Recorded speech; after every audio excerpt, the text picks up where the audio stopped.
Golf Central on YouTube, brought to you by the Chrome Soft Golf Ball from Callaway.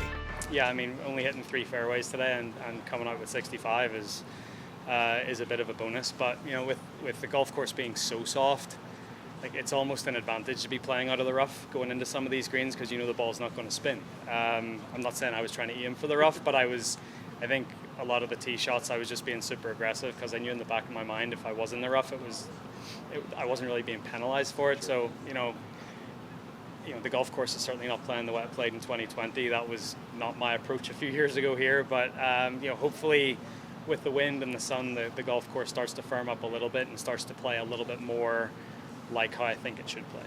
How many times a year do you hit your driver with impunity where you don't worry about trying to hit I realize you're trying to hit the fairway today, but that you were aggressive enough, you didn't necessarily care. Yeah, I didn't.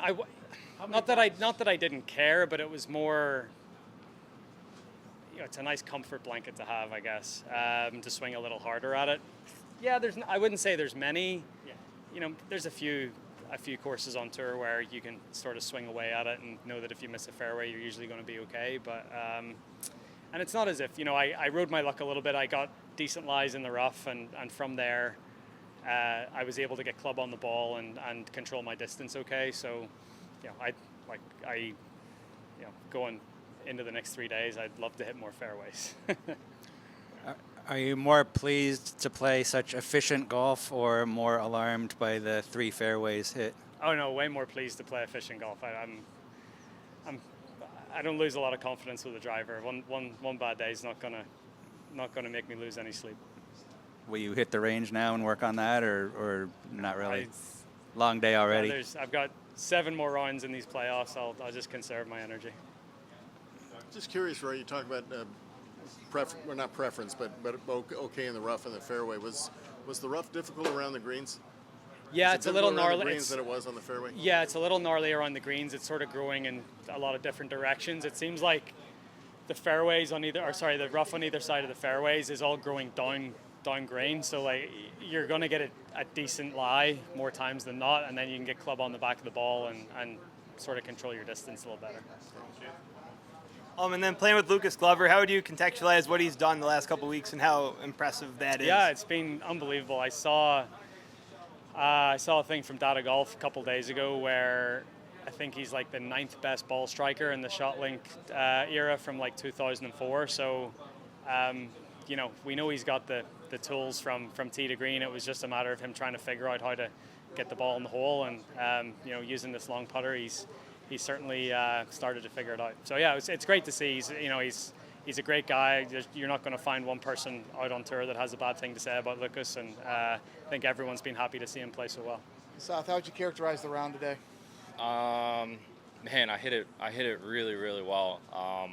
Probably one of my best ball striking rounds on tour, and I don't think I made a putt outside of, I don't know what the stats are, but my longest putt I made was on 2. Might have been 7 feet. Had a bunch of really good looks that I hit good putts and just didn't go in. But that's golf. You can't. I mean, nobody's. I shouldn't say nobody. Some of these top guys do, but not everything clicks. And I striped it today, and just had so many good looks, which I feel like is hard to do out here. So that was a great feeling. Is there something that you've been working on that maybe kind of clicked today in your swing? Yeah. Interestingly enough, I made a ton of cuts in a row, and then I missed 3 in a row. But those 3 cuts I missed in a row are the best I've driven it all year. I've really driven it pretty poorly till then, and I've continued that the last couple weeks. I've driven it really well, and the rest of my game kind of came back and started to click again. So, I'm just gonna stay patient and keep that driver in play. Sahith, good playing out there. There's a lot of math and projections and all that going on, and I think you're 31st.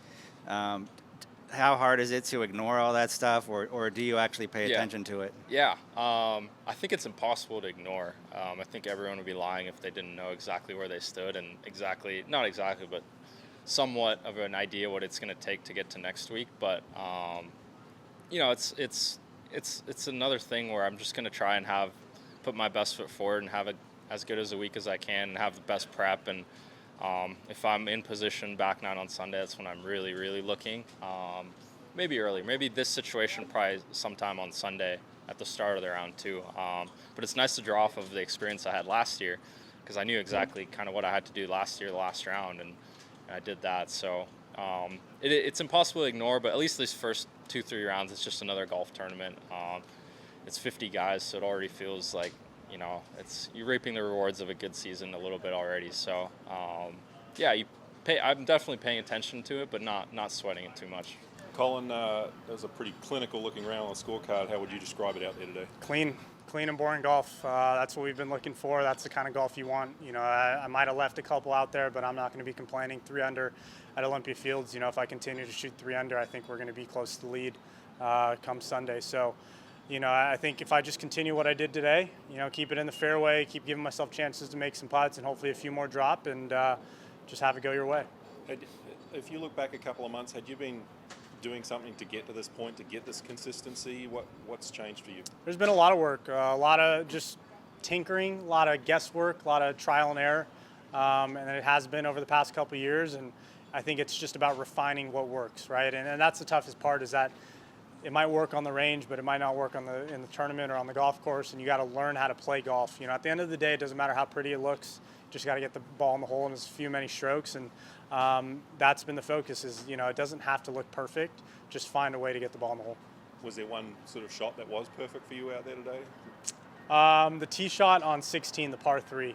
We hit 5-iron in the practice round, and we did the exact same thing. There was a little gust, but it was absolutely perfect. I still hit it to 20 feet, which is a great shot on that hole, but everything, the way the execution was, the ball flight, I could have just drawn it for you, and it was exactly how I saw it.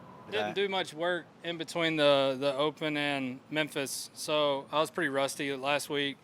I knew I was probably going to struggle, so let's try to manage the expectations. But I had some good shots last week. Still felt like the kind of nuts and bolts of it were still there. So I had a nice day today. We'll see what tomorrow's like. What it was like going well for you? Were you just putting really well again, or? No, I had some nice iron shots. Kept it around the greens. Had 2 chip ins. They weren't in bad. It wasn't like it was crazy chip ins, but kept it in play all day. It's a hard golf course. It's really hard to drive it. I drove it pretty well all day. Did you see Rory chip in right before you on 17? I heard it. I didn't know if I knew he'd made a long putt or something like that. Okay. You had the 42-foot birdie today. Have you been able to read the greens really well, and do you think that's going to be an advantage for you now the rest of the weekend? I think these greens are really tough to read. There's a lot of subtlety to them, but there's a lot of slope. So I left a couple of makeable birdie putts really short. So you've just got to trust your read and give it a wrap. Last time we were here, the greens were really, really fast, and it was really firm. So it's been a little bit of an adjustment trying to get a feel for them. Yeah, really pleased. Yeah, really pleased. Yeah, just not played great as of late. It's obviously pretty obvious, but just I feel like we turned a corner kind of last Sunday really, and last few days with my driving, and that's been the difference. I feel like. What maybe turned the corner last Sunday with the driving? Well, we've been working on it for a good while, but I think we kind of just found something that we felt we could stick, that me and Mike could kind of agree on and stick to, and that was the game plan that we've gone with for the last 4 or 5 days, and I definitely feel the improvements.